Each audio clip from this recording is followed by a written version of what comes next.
everybody. I'm Gene Jackson, and welcome back to Memphis in Minutes, the podcast where we look back at the wild, weird, and wonderful world of Memphis wrestling, all in 10 minutes or less. This week, we're talking about a man who may not have become a household name like Hogan, Flair, or Lawler, but he carved out a very unique place in the wrestling world, and his name is Terry Garvin Sims, better known to some fans simply as Terry Sims, and others probably more familiar as Terrence the Beauty Garvin.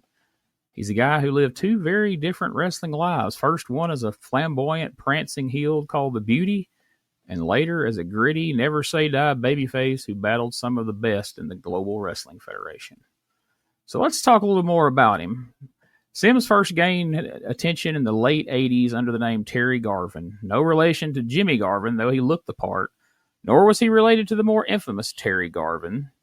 This Terry Garvin was teamed up with Mark the Beast Guleen, a man we'll talk about more in the future, I promise. And they were in a gimmick straight out of the Gorgeous George playbook. It was Beauty and the Beast. Sims was the cowardly, flamboyant heel with the curly hair, flashy outfits, and he demanded that he wrestle his matches on a pink canvas. His partner did the muscle work, and he was exactly what he was billed as. He was the Beast, while Terry provided the theatrics, running the ropes, strutting around, and getting heat with the fans.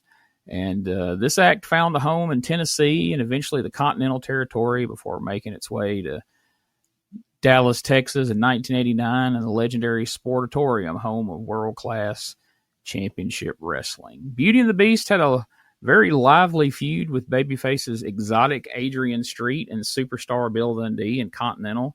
Garvin also feuded with Street in singles matches as well, as they just seemed to have a natural rivalry with those two gimmicks. In Texas, Beauty and the Beast annoyed Dallas fans to no end. But in the wrestling world, it was constantly changing and evolving, and World Class was about to merge with the USWA, which would eventually end up with the building being taken over by a new promotion, the Global Wrestling Federation. And with that change in promotions, eventually there would become a big change and reinvention of Terry Garvin. Shedding the long hair and the pink and black gear, Terry dropped the Garvin name and wrestled under his given name, Terry Sims. Gone was the prancing and primping, and in its place was a gritty, hard-hitting babyface who fans really started to rally behind.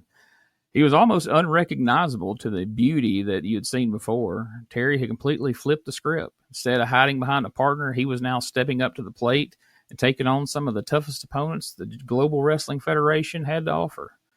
And that's where Hot Stuff Eddie Gilbert comes in. Eddie took over the booking for the Global Wrestling Federation, and he needed a top babyface when Dale Wilkes, the Patriot, had moved on to supposedly greener pastures, and it left a big gap in the babyface roster. Eddie saw something in Terry Sims, and he took him and put himself in a feud with him and made Terry one of the top baby faces in the company, and boy, did the feud work. They had great matches together. Terry showed intensity, heart, believability. Fans started really getting behind him, and these guys had a classic series of matches that aired on ESPN on the GWF daily, and you can find most of those matches now on YouTube. So if you haven't ever seen Terry Sims, these matches with Hot Stuff Eddie Gilbert is a great place to start out. And eventually that rivalry turned into a respect, and as Eddie turned into a babyface, they would become tag team partners against the Dark Patriot, of course, Eddie's brother Doug, and the stable of heels led by Bruce Pritchard at the time. And these guys were a big part of the GWF, and Terry had reinvented himself successfully. He was a top star there.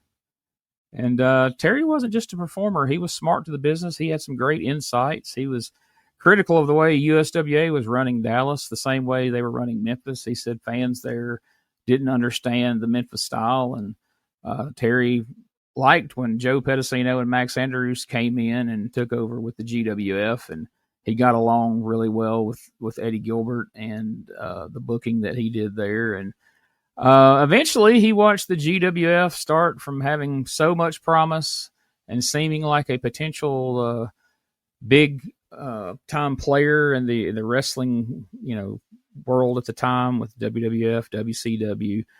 But eventually, GWF slid down the pipes, and we're seeing the infamous bungee cord fiasco on ESPN. And so, again, Terry was really proud of like his hour-long Broadway matches he had with Eddie Gilbert in the sweltering 120-degree heat in the Sportatorium, where he described it that he and Eddie both lost 20 pounds in one match one night doing one of those Broadways there. But eventually, Eddie left, and other people were booking. Terry didn't exactly like some of the things that were being done. One angle, for instance, that Gary Hart talked him into doing, where they supposedly drugged him in the ring and his eyes are rolling back in his head. And he said he didn't like the fact that it scared his kids, and he didn't want to do something like that in front of them, because at that point they didn't understand that wrestling was a work, and they thought they were seeing their dad die in a wrestling ring. So he was ready to move on from that. So and Terry's career wasn't just in Dallas. He worked all over the place, and he had a lot of great stories that he eventually shared on a podcast of his own. He started a podcast called World Domination with Terry Sims, and he interviewed a lot of his friends in the wrestling business, Doug Gilbert being one of them, and a lot of great stories from his career was shared there. I highly recommend finding it. It's still out there. You can look it up,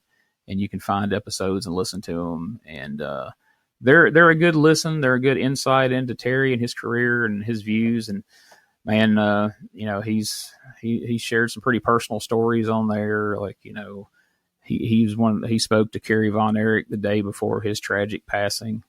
And I know at times he talked about on there the fact that coincidentally, though 3 years apart, both Kerry Von Erich and his friend Eddie Gilbert passed away on the same day, February 18th. Kerry being in 92, Eddie being in 95. And he said that, every year when that day rolled around, it was always a pretty dark day for him. It's pretty tough to get through.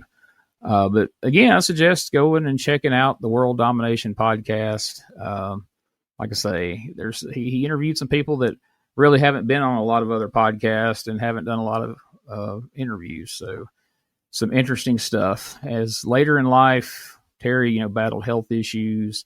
He kind of lived a quiet life there in Kentucky, mostly just staying around with his family and staying in touch with friends through social media and this podcast. And sadly, Terry passed away on April 7th, 2018 at only 55 years old.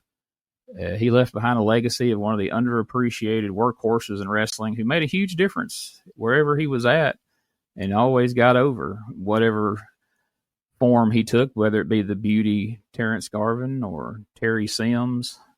Fans didn't forget him if they ever saw him, and people still talk about him to this day. And like I said, you can go on YouTube and you can see his work as both the beauty and as Terry Sims. And it's definitely a tale of two different wrestlers in one body, from the cowardly, convincing heel on the pink mat to the gritty babyface who helped carry global on ESPN. He proved that you definitely can reinvent yourself in the professional wrestling business, and he did it as good or better than anybody I've ever seen. And while he may not have become a household name, he did leave a lasting mark on the professional wrestling business, and he's missed to this day, Mr. Terry Sims. So thank you for listening to another episode of Memphis in Minutes. If you enjoyed this look back, make sure you subscribe and share the show, and let me know who you'd like to hear about soon on here. We're doing these kind of short Memphis in Minutes stories on people, but people that, the listeners show an interest in and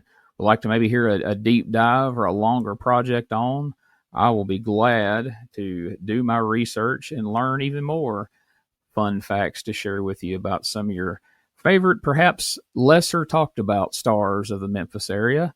So, like I say, let me know. You can find me on Facebook. I'm on X.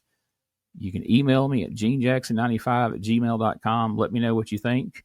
In the meantime, we'll be back with more Memphis in Minutes right here on the Retro Wrestling Archive.